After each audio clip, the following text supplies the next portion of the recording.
Hello, this is Chris from QuadShot Software with the next in the series of videos about OpenTickets Community Edition. In the previous videos, we showed how you could sell tickets to an event using our base product. But in most cases there, you would be selling tickets for a room that had no specific assigned seating.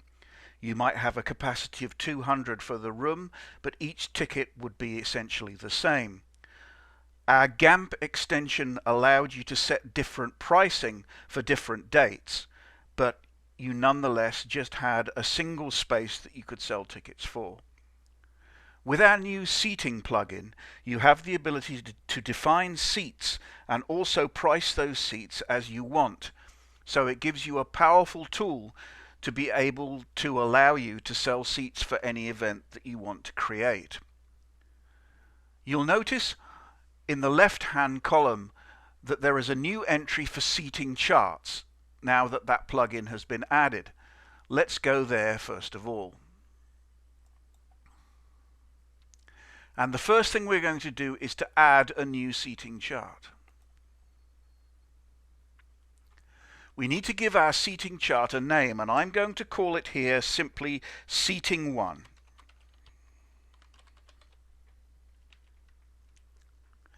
Now you'll see in front of you there is a canvas you can draw on in the middle, and on either side there are two vertical toolbars.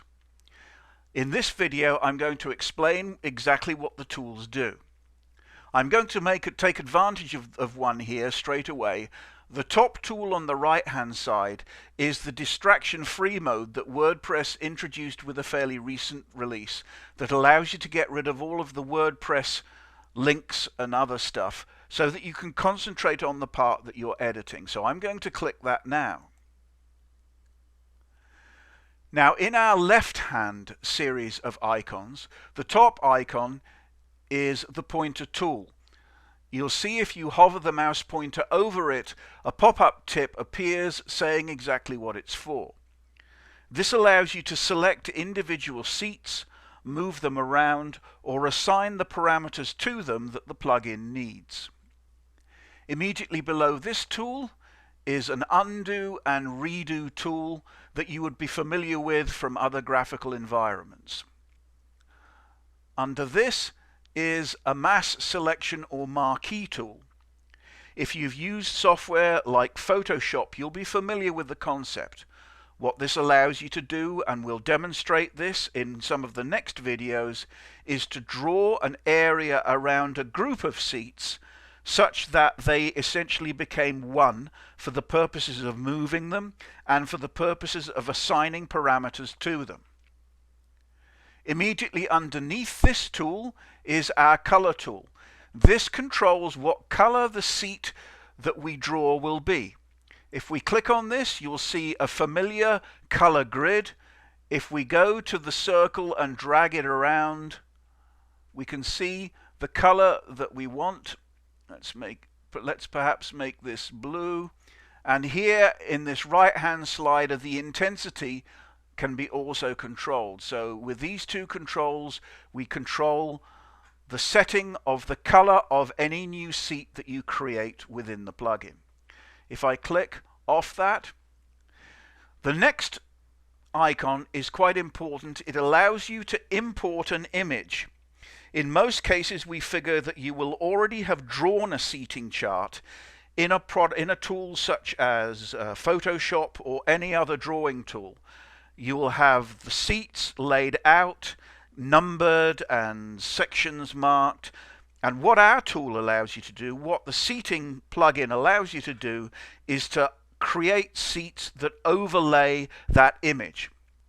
If I click on this, you'll see we go to our media library, and there on the right hand side is a chart that I'm going to be using during these tutorials.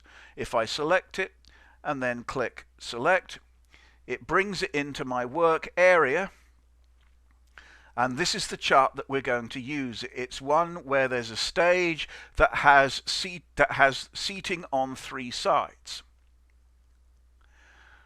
Immediately below this are tools that allow you to define the shape of the seats you want to create. You might have a chart where the seat icon on the chart is circular. If so, click on that, and then on the chart you can define the particular size of the circle you want to create.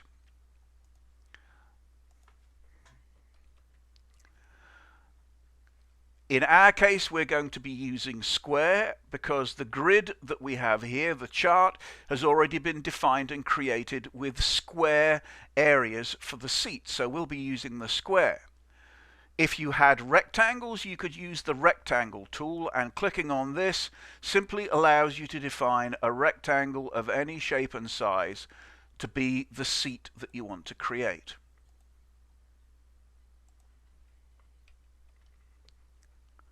Now let's move to the right hand side and look at the tools here. We've already shown the one that allows us to go into this distraction free mode. We have a tool that allows you to zoom in and zoom out. There's also another couple of useful tools that allow us to define a zoom zone. Probably not terribly useful on this chart, but if you have a much bigger chart that has a lot more seats in it, and within those seats are defined certain areas that you need to be able to easily and quickly identify and work on, this is the tool that allows you to do it.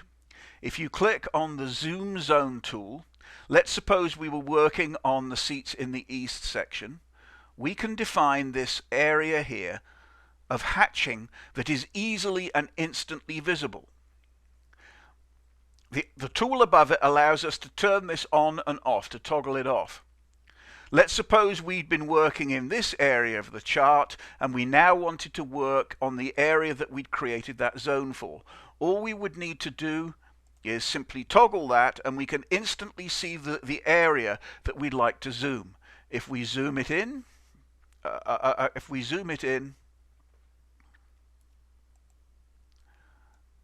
and toggle the zoom zone back on again, it allows us to move that part of the chart into the center of the screen easily so that we can work on that particular part of the seating chart. So that's a quick run round of the specific tools that we have available within the seating plugin.